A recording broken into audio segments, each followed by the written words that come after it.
napakabilis po ng panahon.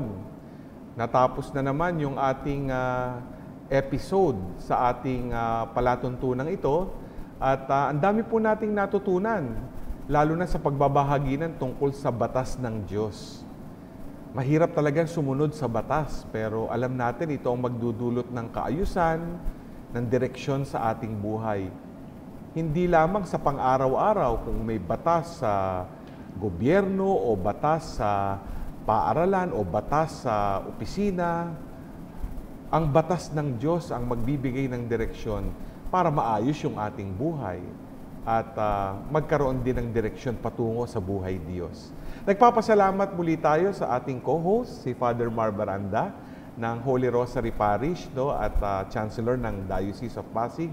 Pati na rin sa ating dalawang kabataang narinito ngayon, si Irving at si Alicia na napakaganda ng pagbabahagi at pati na rin pagtatanong tungkol sa batas ng Diyos. Ako po si Bishop Milo Vergara ng Diocese of Pasig. Muli po, nagpapasalamat at muli na naman nating tinatapos ang ating episode ng ating #blessings.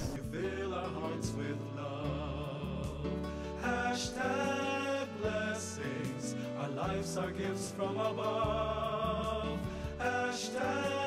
#blessings. You fill our hearts with love.